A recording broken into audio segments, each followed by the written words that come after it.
Thank you for your service to the people of America. This committee has a constitutional obligation to ensure that the FBI complies with the laws that we write and execute those laws according to our intent. In performance of our constitutional duties, we often seek answers and records from the FBI. And if Congress finds potential wrongdoing, we have an obligation to the American people to make that public. The public's business ought to be public. Transparency brings accountability.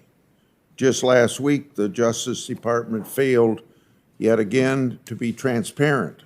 The department failed to provide underlying information to support their assumptions that a jury would not convict FBI agents for botching the Nassar investigation. This is beyond unacceptable.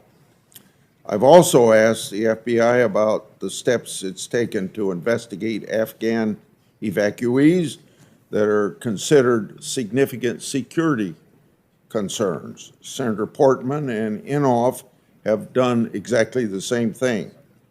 The FBI won't even tell Congress which field offices are responsible for these security matters. How does that make our communities any safer?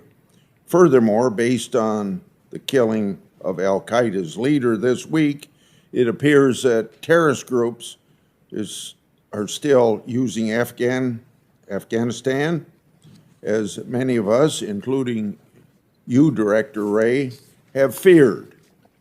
The FBI must provide Congress concrete information about the national security and criminal risk of our communities, what they may face with respect to evacuees that weren't vetted properly. As we all see, violence is a very major problem in America today, with rates of violent crime skyrocketing across the country. The start of this violent crime wave began in 2020 as police nationwide were pulled off the streets. Some of the main causes of this rise in violent crime are anti-police rhetoric, de-policing efforts, progressive prosecution, and bail reform.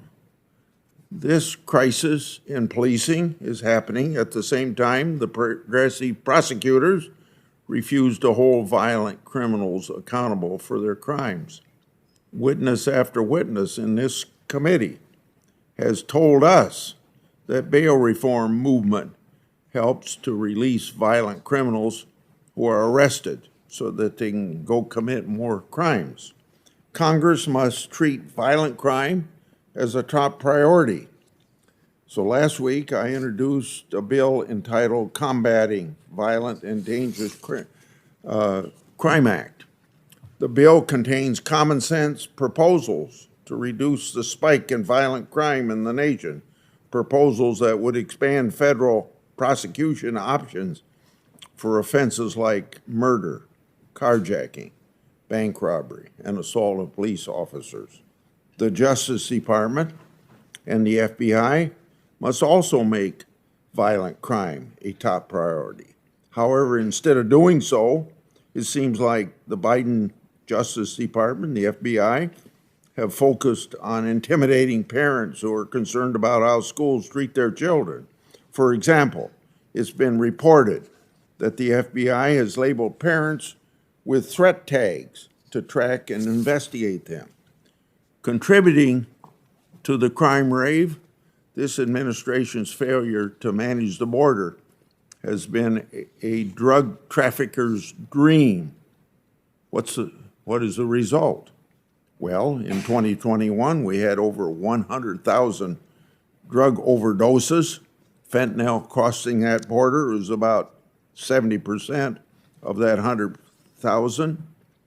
Thanks to our open borders, drug traffickers are poisoning our streets, killing our children, and they're trafficking innocent victims with reckless abandon.